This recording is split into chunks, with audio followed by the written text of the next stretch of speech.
we're starting with TAMIYA. Lots Yeah. of new releases from TAMIYA this week. That's right. So to me, it's really interesting that they've announced quite a few things. I guess they're coming into their summer now, so they're going to be announcing a few bits and pieces coming up to their, I guess, holidays and such.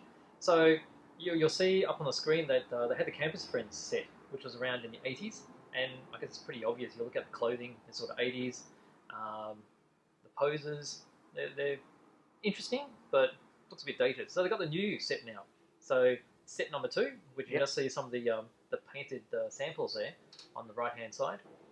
Quite interesting because they incorporated the mobile phone, which everyone has, and doing the selfie. That's a very modern pose to do. And also the updated scooter. Yeah, and all the clothes as well.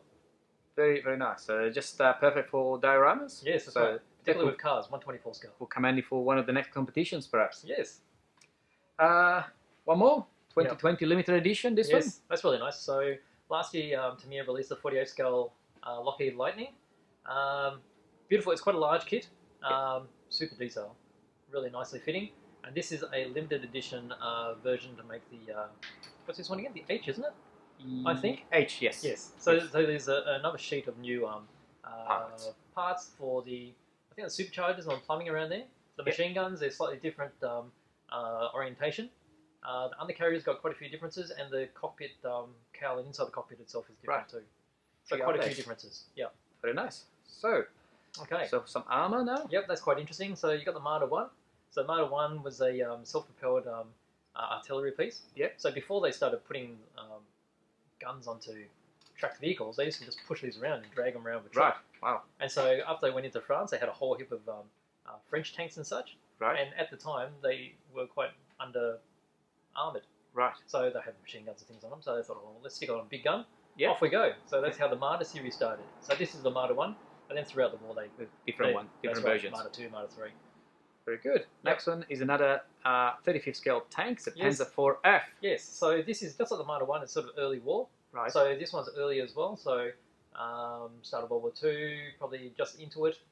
They had the short-barreled guns. Yep. So at the time, the short-barreled guns, they were just high explosives because the idea was the tank was going to drive with the infantry, and then just support the infantry. But then later on, they developed new tactics as other tanks got better. They had to start destroying other tanks, so they used the high velocity guns. Right. Okay. So hence the difference in the look. Interesting evolution. Yes. And some cars. There's a few cars actually. We've got a couple of here today. Yep. Okay. So this is a Lotus Europa. Yep. So a very unique shape. Early Lotus type car. They had this kit out quite a number of years ago. I don't think it's been around for many, many years, but this is a special re-release. There's some extra parts there. Yeah, that's right. Different wheels, different decals. Photo edging. Yep. Photo edge, seat belts in different colours. Yep. We've also done this with the another Lotus, the Super 7. Yes. So similar sort of thing. And then there's also a re-release of the 120 scale Fiat. The 131, wasn't it? Something that's right. Yeah, I saw with, that one. With different decals. Yes. So I think it's is it Oleo Fiat. Oh, yes. Yeah. The rally version. Yes, that's right. Yeah, I've seen that one. So good. Yeah. And apart from that, the other thing is the 12 scale 935 Porsche flat nose. Yes. So the 934s have been out already. Just recently. So two different versions, and then the 935. So not too sure when it's coming, but it should be later this year. And a lot of people after that. Brilliant. Yes. So Hong Kong models. That's a very interesting release. This announcement was only made a few days ago. This is the cockpit section alone from their larger kit. Yes. So the front part, which has most of the bits in it anyway, will make a really good display model. So even if you've got like a 72nd scale one, which is a decent size, it'll look fantastic with the cockpit just next the to it as well. Yes. Yeah, that's right. Much bigger level of detail. So it's going to be much cheaper than a full kit. A full kit's around about the $480 mark. This one should be just over the $100 mark. Maybe 120, 130. Okay. Yep. So we'll wait until it actually lands. We'll see the next coming months. Yep. Yeah. But we've got pre-orders open for this now. So the only differences mainly is the plastic parts are all the same. They've got new support. Yes, the stand for it, and then there's different nose art options and decals. Okay. Yeah. So that'll be nice. Interesting. More details to come, I guess. That's right. So Meng. Yes. Okay. So this particular Meng kit, a lot of people won't know, is there's a good chance that this is actually the tooling that was designed for the Wing Not Wings kit. Yeah. Yes. Okay, so we come up with that. I mean, there's a lot of rumours going around the net about that, but when you actually physically look at the test shots that they released from Wing Not Wings, and then you look at the test shots that they show from Meng, it's just too much a coincidence that everything is in exactly the same spot. Yes, all the cutting looks the same. It's just a different branding. So there's a good chance Solid. that Meng were cutting the mold for them, and then since we don't know what's happening with Wing Wings at the moment, They're taking over this it project. appears to be so. Yeah.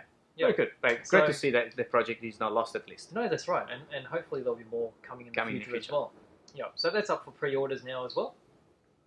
So, RC again now. RC. So, as of probably an hour ago, Yes. we were notified as HPI incoming restock. Actually, Okay, good stuff. some of the really popular. So there's the Voza, the classic 1.8 buggy, Yep. brushless, really Yep. quick 100+ kilometers an hour buggy. Yep. The very famous trophy truck is the nitro version of the buggy, and they've got the truggy version as well. So Yes. that's a 3.5 nitro car. Then Well, they a lot have of these haven't been around for a while. they haven't been around for a while actually. Yeah. So very positive news to see actually HPI coming back. For sure. They've been having a few issues in the past years, but they're definitely Yes. coming back quite strong actually. So there is the Bullet Flux, which is a kind of a monster truck, again brushless. They also Yep. have a nitro version. Yep. And the classic BBR8 kind of cam block. Yeah. Well, it's good to Livery. see these. I mean, these are tried and true. Absolutely. Yeah, been around for ages, really tough, really fast. Good stuff. Absolutely. So there'll be limited stock apparently, but there'll be some stock. Very, very, very exciting. Yeah. And we should see them in the next month or so. Good stuff. More RC, 1/5 scale by Armour. That's an 8S. That's probably their response to the X-Max 8S. So big truck from Armour. It's got a much more retro look to it. Definitely, yes. Now, a couple of planes. Yep. We're not talking very often about planes. We probably No. should do that more often. Yeah. But that's a new release by Horizon Hobbies, Hobby Zone. Yep. And there's a Carbon Cub S2. So the Yep. Carbon Cub was out already before, and that's Yep. an updated version. Well, the Cubs are really good for training. training, and also after you get used to it, they're good for a bit of aerobatics as well. Yes, And you can see on the picture there how big the undercarriage is. absolutely. So, hard landings, they cop that very well. Definitely. These come with all the safe modes and all these Yes. kind of aids that help you starting out, really. Yep. They're also releasing a new radio, the DXS, which is a 7-channel radio, Yep.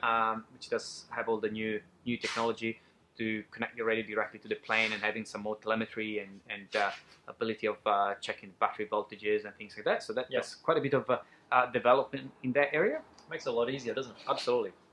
They're also coming out with an updated version of the Consendo glider.